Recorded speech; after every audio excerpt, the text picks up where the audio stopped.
As twilight draped its golden veil over the village of Mbara, the world seemed to hush.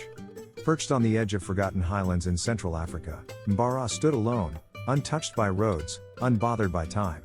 The thatched roofs shimmered with the last breath of sunlight, and smoke curled upward like whispered prayers. No one here spoke of the past beyond the mountains. Not aloud. For deep within those ridges lay the path of Nchuma, a trail that had swallowed generations whole. Old Mama Yele, keeper of stories and secrets, gathered the children close by the fire's edge.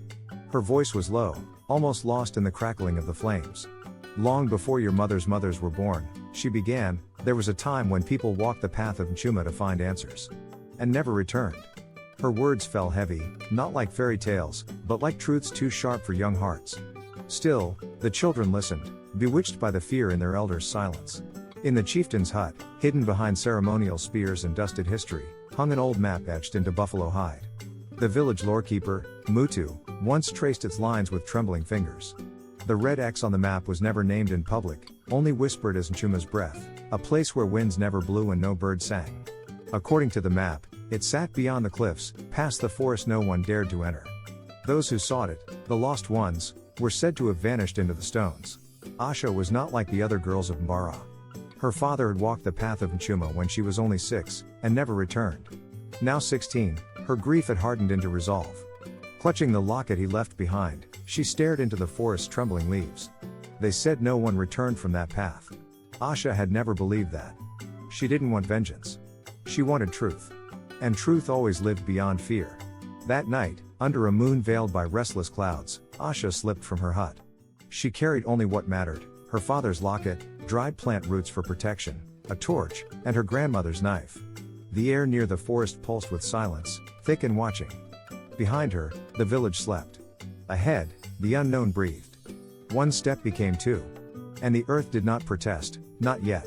The forest welcomed her with eerie quiet. The trees bowed like mourners, and the ground grew uneven. Moss-covered stones bore symbols she couldn't read, spirals, eyes, open palms. Something watched her. Not animals, not spirits exactly.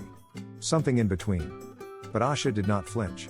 Every step forward was a question hurled at the past. Where are you, Baba? As she climbed, the air thinned and the world narrowed. Fog rolled in like cold breath from a buried mouth. Her legs trembled, but her spirit burned steadier than the torch she held. She remembered how they mocked her, foolish girl chasing ghosts. But this was no ghost chase. This was reclamation.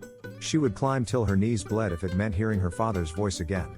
The bridge came into view like a bad omen.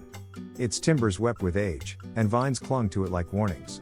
One wrong step meant a fall into darkness that no one had named. But Asha's courage wasn't loud, it was quiet and deliberate. She tested each plank with the edge of her torch, whispering her father's name with each breath. Kalam. I'm coming. She emerged into a clearing where time had no grip. Stone pillars formed a circle around her, and from the trees hung bone-crafted totems and cracked ceremonial masks. The air here felt ancient, thick with rituals long buried. In the center stood a stone basin filled with water black as night. This was not a place of death. It was a place of judgment. And it was watching her, waiting. She dipped her fingers into the dark pool, and the world tilted. Not forward or back, but inward. The water showed her a man's face, her father's, eyes closed, mouth screaming without sound. Then lightning tore the sky, and a strange drumbeat pounded backward, like time itself unraveling. Asha fell to her knees. It wasn't a vision. It was memory. Not hers, the mountains. The moment her fingers touched the black water, the forest changed. Not in sound, but in pressure, in spirit. Asha dropped to her knees as visions clawed their way into her mind. Shadows danced through fire, faces she did not recognize screamed in silence. She saw skies painted red and a figure, tall and thin, bound in chains of smoke. Her father's voice echoed distantly, distorted by wind, "This path is not walked. It is survived." Her breath came ragged. She was not just seeing the mountains past. It was remembering itself through her. Past the clearing, she found the arch, a doorway older than the trees, carved directly into the mountain's side. Vines veiled it like a secret not yet ready to be told. Carvings on the stone resembled screaming mouths, serpents, and chained hearts. This was not a place for the living. But her father had entered it. And love, stubborn as the roots beneath her feet, pushed her forward. She stepped through. The tunnel swallowed her like a breath held too long. The air inside was cold, metallic, and thick with memory. Obsidian walls pulsed with faint veins of blue light, as though the mountain itself had veins and was still alive. Each step she took sent ripples of echo behind her, too many for one person. She paused. Was someone following? Or was she walking beside the ghosts of those who had come before her? Her torch hissed against the damp, and yet she walked on, heart hammering, lips whispering her father's name like a prayer and a challenge. She entered a chamber that felt more museum than tomb. Rows of relics lined the walls, bones engraved with names, feathers pinned in sacred patterns, and metal shards etched with symbols older than language. A single mask sat in the center, ivory white with eyes hollow and lips pursed in permanent silence. Asha felt it watching her, judging her trespass. She realized then, this was not a path. This was a test. One that had claimed too many before her. The mountain offered her two doors, one wrapped in warmth, glowing with the hue of home fires and sun. The other cold, flickering with unnatural blue flame that shimmered like glass. Safety or truth?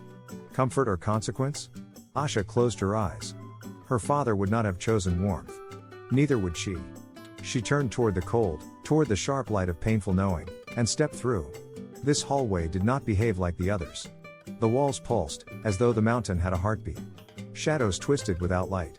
The space around her narrowed, then widened, then narrowed again. Asha's steps grew slower. The air here was not air, it was memory compressed into silence.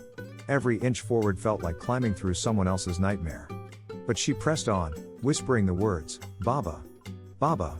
She entered the hall and time fell apart. Floating above a stone dais was a man, bound in glowing chains of memory, his body still, but his eyes wide with recognition. Asha? The voice wasn't spoken, it thundered inside her skull. Her father. Kalam. Still alive, and imprisoned not by walls, but by truth too powerful to forget. This was no curse. This was sacrifice. He had come seeking knowledge. And the mountain had made him its vessel. She reached out. The air between them rippled. Spirits swirled, not hostile, but insistent, guardians of forgotten lore. They spoke in breath, not words. They showed her memories that were not hers, wars born of greed, rituals gone wrong, the first footstep taken on this forbidden path. Her heart broke and healed all at once. To free him, she would have to carry it, all of it. The burden of the mountain. The truth that no one else dared remember. The altar appeared again, but this time in stone and fire. A ceremonial blade rested upon it, curved obsidian, cold and waiting. Her father's voice, still bound, whispered, "There is a price." Tears welled in her eyes. Not fear. Not sorrow. Acceptance. Truth demanded blood.